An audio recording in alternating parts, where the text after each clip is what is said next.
Kashtira is still one of the best decks out in the format right now, and if you want to stop losing them, then you might want to consider ninjas.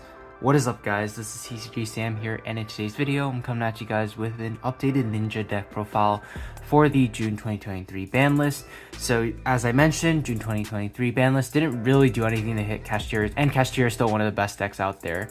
So, what better way to counter them than with a deck that constantly flips their monsters face down and makes it so they can't flip back up, pretty much guaranteeing you a win against Kashtira most of the time. So without any further ado, let's just hop straight into the deck profile. So I'm going to quickly explain what some of the key ninja cards and what they do, since I assume most people don't know what these cards do. But the first ninja we're playing is Ninja Grandmaster Hanzo. He's pretty simple. When it's normal summoned, you add a Ninjutsu art card from your deck to your hand, which is very good.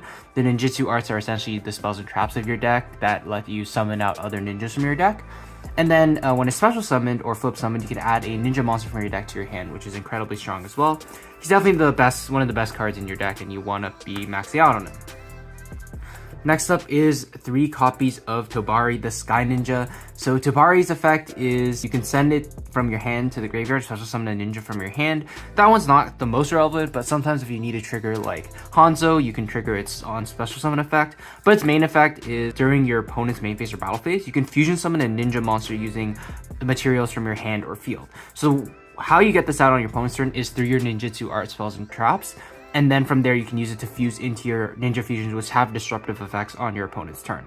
And it being level 1 is very important because the way the ninjutsu art cards work, at least one of them, is it summons up to a certain level, and having lower level monsters is good because you can summon more of them out to the field. And then next up, we're playing 3 copies of Mitsu, the Insect Ninja. So Mitsu's effect is if you control a ninja card or a face down defense monster, you can special summon it. So it's a great extender to help you go into your link plays or your fusion plays, since all of them are contact fusions, meaning you don't need fusion spells to summon them. It also has the neat effect to where you can target a face down defense monster and change it to face up defense. And if it's a ninja monster, then you get to negate a monster effect. So it can sort of be like a negation as well on your opponent's turn, while triggering some of your ninja's flip effects as well, which is really good. Except for the one of ninjas, we're playing 1 copy of Baku the Beast Ninja. So Baku's effect is if it's added to your hand, except by drawing it, you can special summon it. And if it's special summoned or flip face up, you can add a ninja or ninjutsu art card from your grave or face a spell and trap into the hand. You have so many ways to special summon it or search it out. So the ninjutsu arts can special summon it. You can search it with a card like Hanzo, for example. And then from there, you just get a free body on the board and recursion from the graveyard. Don't want to play more of this because you're just going to end up like drawing it, and that's not very good because you can only trigger its effect when it's not drawn. Next up, we're playing 1 copy of Green Ninja. So what Green Ninja does is if a monster special summon to your field, you can special summon it and change that monster to face down defense. So you can use this to go into like instant contact fusion right away. Its important effect though is if it's sent from hand or field to the grave, you can target a monster on the field and change it to face up attack position or face down defense position. So why this is good is because if you tribute it for your ninjutsu arts, if you contact fuse with it, you can target a monster in the field. It's just like a Book of Moon, or you can flip your own monster's face up to continue with your plays from there. Probably the quote-unquote strongest disruption in this deck is Geo, the Gravity Ninja. So what it does is if it's normal or special or flip face up, you can target up to 2 face down monsters in the field and change them to face down defense position, and they can't change their battle positions, which means they're permanently set face down, and most decks just actually can't clear that. You can't link summon with them. Most decks aren't going to have contact fusions. They aren't going to play like mass removal like Dark Hole most of the time, except in the sideboard. So this is just a really strong card, and the way this deck works is it has a fusion monster that lets it attack directly, so it doesn't matter if your monsters on your opponent's field are all set face down. You can just attack directly and win from there. So you only want to play 1 because it is a very bad card to draw. You want to be summoning it from your deck with your ninjutsu arts. Of course, if you do draw it, it's a little unfortunate, but there are ways around it, although you definitely don't want to play more than 1. And then for the last ninja monster is 1 Kagero, the Cannon Ninja. So what Kagero does, if it's normal or special or flip face up, you can special a ninja from your hand or graveyard and face down defense position. So it's just good recursion, follow-up, gets you more bodies onto the board. And it has a cool effect in the graveyard to where if your opponent targets a ninja card or 1 face down defense monster you control, you can, while it's in the grave, you can bounce that back to hand and special summon it. And that's what helps you dodge like targeting effects as well, which is really nice. So that's it for the ninja monsters. And moving on to the ninjutsu arts. So this is like the other half of the deck. One of the best ones is the Ninjutsu Art Notebook of Mystery. So all it requires is your opponent to control a card, and what it can do is set up to 1 ninja monster and up to 1 Ninjutsu art spell and trap from your grave and or deck, and essentially 1 from each. So that can be really good because you can set the Ninjutsu art you need directly from your deck. You can set a ninja from your graveyard to either tribute or contact fusion, or vice versa. It's just an incredibly powerful card that's just like a +1 a lot of the times, especially in the late game. But worst case scenario, it can just directly set a ninja monster from your deck, like Hanzo, if you have no other starters or whatever, and then you can flip it up on the next turn, or your opponent attacks into it, flips up, and you get to search. 1 Ninjutsu art tool, Iron Digger. So what you can do is equip it to any monster in the field. It's treated as a ninja monster, which can be relevant. You can equip it to your own monsters, your opponent monsters, because then you're able to like tribute your opponent's like quote-unquote ninja monster for some of your ninjutsu arts later on. But its important effect is you can banish 1 ninja monster from your grave, target a card on the field, and destroy it. And then this card is sent from the field to the grave. You can target one of your banished ninja monsters that add it to your hand or special summon it. So you can just banish one, link away the monster, or contact fuse with it, and then this goes to the grave, and then you get to get the monster you banished back, which is really strong. And then next up for the Ninjutsu Art traps, we're playing 1 copy of Ninjutsu Art Duplication. So this is quote-unquote the most broken one because it can summon like up to 4 or 5 monsters from your deck by attributing a ninja monster. Cards like Green Ninja, Mitsu, and Tobari are all low levels, meaning you can summon a lot of them out to the field if you attribute a high-level monster like Geo, for example. And that's sort of the combo you're aiming to go for turn 1, is to set up this with a copy of Ninjutsu Art of Dancing Leaves. So what Dancing Leaves does is you just target a ninja or a face-down monster on the field, tribute it, special summon a ninja from your deck. So if your opponent has face-down monsters that you flip face-down, you can tribute them, summon Geo. Geo can book 2 monsters, and then Ninjutsu Art can tribute Geo, and you can summon out like Green Ninja, Mitsu, like Tobari. I think you only need 1. You don't really want multiples of this, I think. You can play 2, and I think there's an argument to be made for playing 2 because it's such a strong card. And even if you're tributing something like Hanzo, you can still just summon like Green Ninja and double Tobari, and that's still powerful because that's 3 monsters. Tobari can fusion summon into one of your fusion monsters, and then Green Ninja can book something. So it's not the worst thing in the world. So like if the only, like, for example, card you have is like Hanzo, you can still search this and do something with it. So you can make an argument for playing more, but I didn't want to play more of it. I thought 1 was fine. So that's it for the Ninjutsu art cards. I guess 1 Reinforcing the Army. It's just another copy of Hanzo because it's the best card in your deck. Playing 3 copies of Pot of Prosperity, so apologies for the proxies, but Pot of Prosperity is incredibly strong in this deck because you always want to see Hanzo, which is your best starter. It's kind of like Vanquish Soul in a sense, where you always want to start with Razin. Yes, you can do stuff with other monsters, but Hanzo's just the best one. It's sort of like the Razin of the deck. Of course, it helps you dig for non-engine as well, and your extra deck just doesn't really matter aside from like 6 or 7 monsters, so you can Prosperity quite a few times.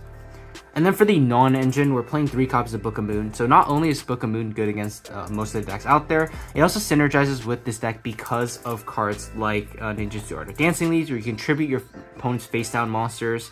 And you're going to notice that also the ninjas are flipping monsters face down, so it contributes to the deck's like theme as well, where you're able to flip your opponent's monsters face down and then control the game from there.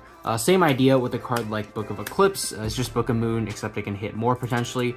I really like these cards because not only are they good against most of the decks in the format, especially Kashtira, but like I said, it also contributes to your own deck's engine as well at times, so that can be really strong. Something a little unorthodox is 3 copies of Super Polymerization.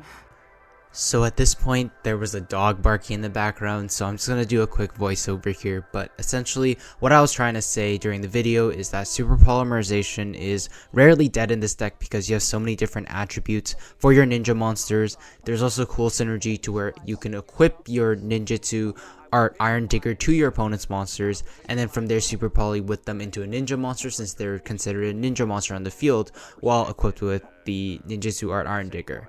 And then next up, just 3 copies of Ash Blossom and Joy Spring and 3 copies of Infinite Impermanence are probably some of the most standard hand traps out there and hit the most decks, so that's why we're playing them.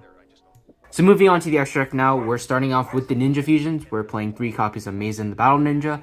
So the way you summon these is by tributing monsters that you have on your field. They're either face down or face up, doesn't matter because it's a contact fusion. You can use your own face down monsters to make it. You just need 2 ninjas with different types to summon this out, and then what it does, it gives your ninjas the ability to attack directly, which is good if you're flipping all your opponent's monsters face down with something like Geo or Book of Eclipse.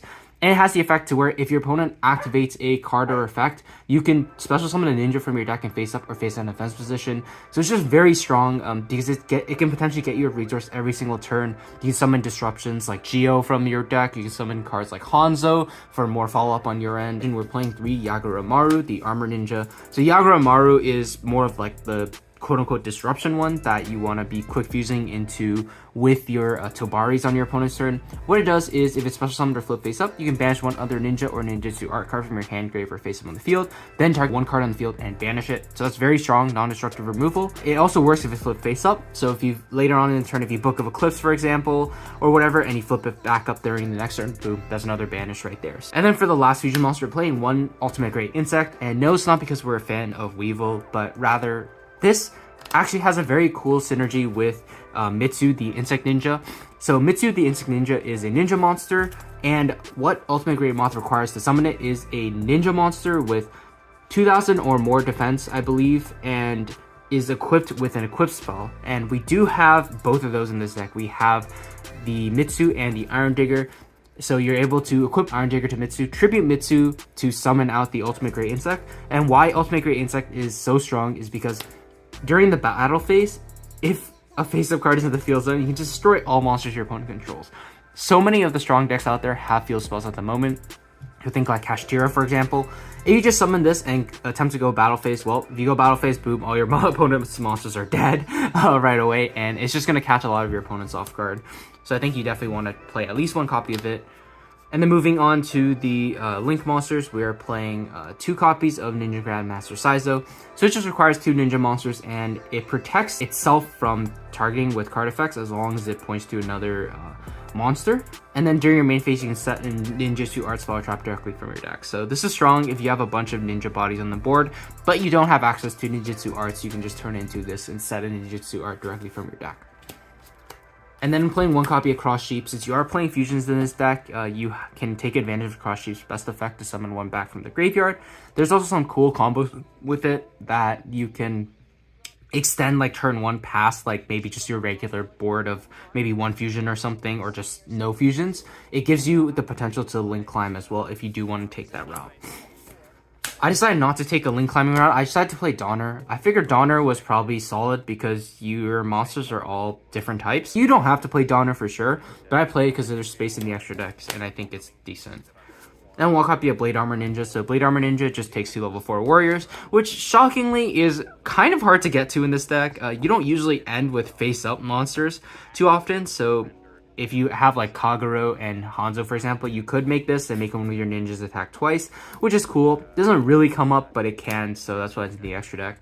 And then finally, the 3 super polymerization targets. I think these are just the most generic. So that's going to do it for the deck profile. Hope you guys enjoyed it. Let me know what you thought about it in the comment section below.